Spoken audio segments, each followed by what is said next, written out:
What's up guys, my name is JWaz, and today we're going to be discussing the update recently released in the nightriderz server of Need for Speed World. Now, I just got off work, and I got to be back at work in less than 12 hours, and I haven't even slept yet. So we're going to go ahead and get through this as quickly and as efficiently as possible, starting with the new cars they added, which, if I count it correctly, 15 new cars are coming with this update, and that is absolutely absurd, and I'm excited to go through this list because I've already read it. And some of these cars are truly awesome. We're going to read the car list and we're going to go into the game and see the prices. You can see the prices on here if you like, but I really want to look at it in the game as well. See how the models look, because in the video, some of them looked a little low detailed. Starting with the first car, the KTM Expo. Awesome car. Renault RS01. Was waiting for this to show up and I'm excited to try it. The Nissan Sentra SCR Spec V. I'm looking forward to crashing that car. The Hyundai Tiburon GT V6.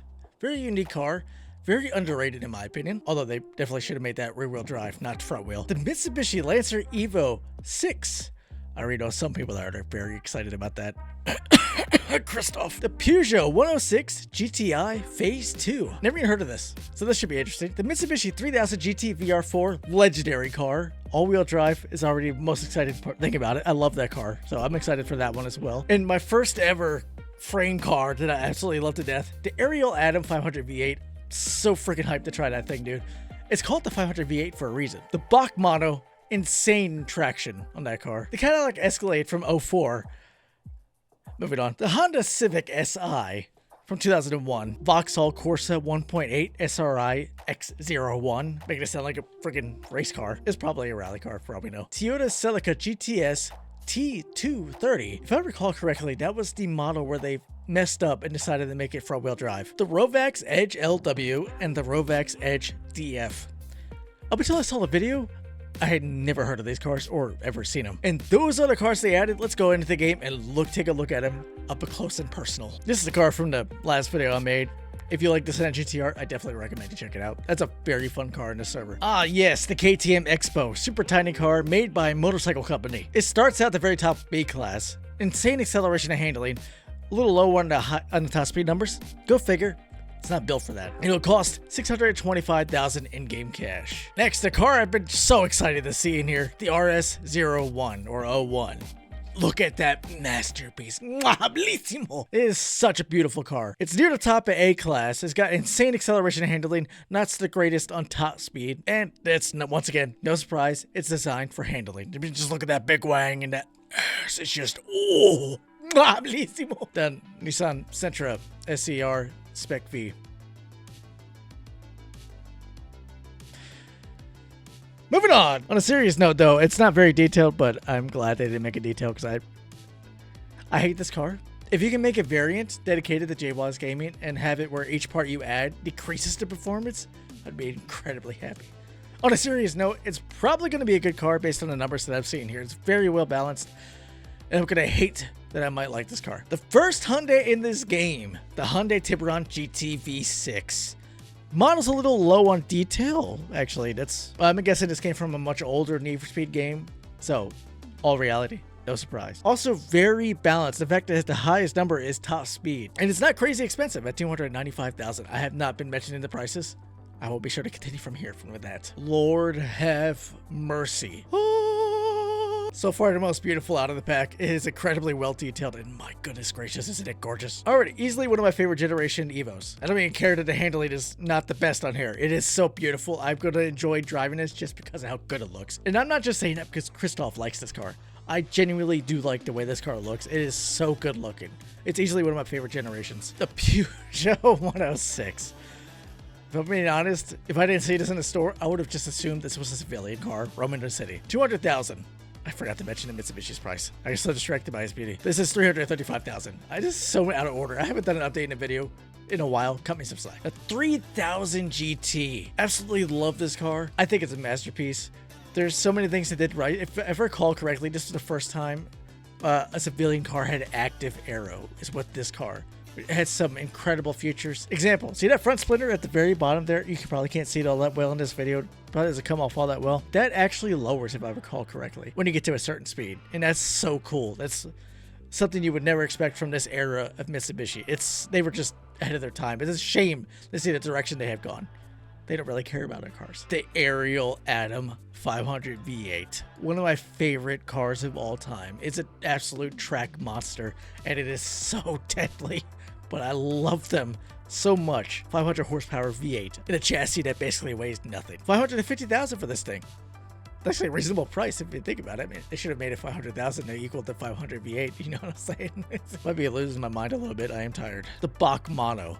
Another track monster. Handles insanely well. I mean, look at that. It's near the top of A-class with a handling higher than every other number on there. Beautiful.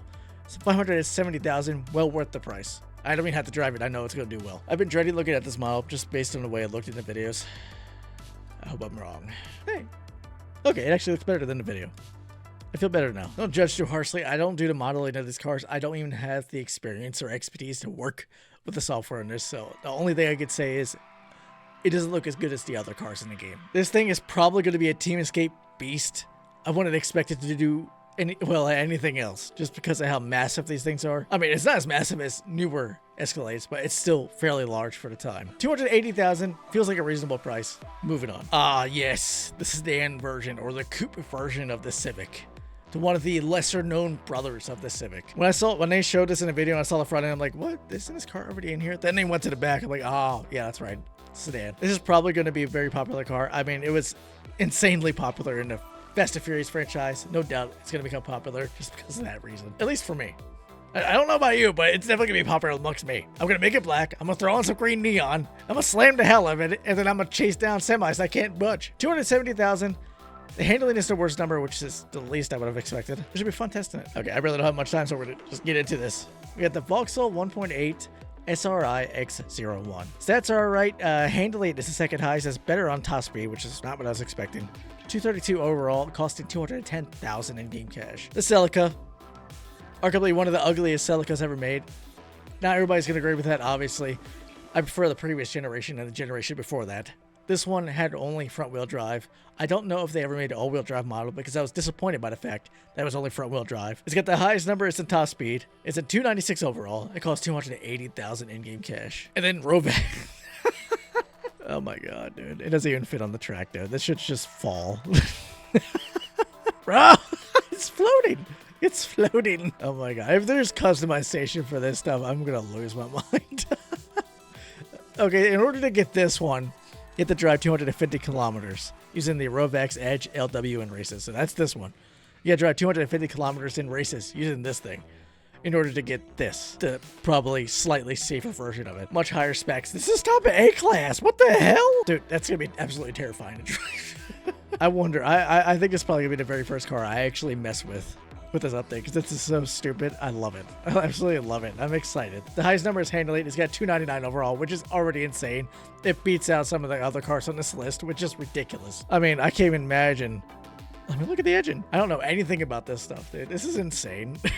I'm so excited to try this. I mean, it only costs 45 G's.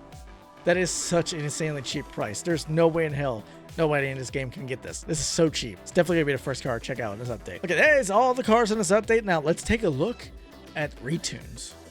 Just occurred to me I haven't switched screens. There's a huge list. I could pause it because I just named all of these without this on the screen and I messed up that. So that's about a couple of minutes waste of time. I can't repeat all of this. This is an insane thing. They're improving the performance of the RS3100, which I'm excited for. The Lancia L2s get a better steering response, which is freaking awesome. Improved suspension and gearbox with NOS power reduced from 50 to 25% to eliminate launch issues with the AE86, which I'm sure Pippo is going to be excited about. And you can pause the screen for the sound changes. There's a lot going on here. And these are the other changes. Anyway, that is his update for this video. That is a lot to cover. I'm going to go ahead and buy this car right now so I can make it for my thumbnail.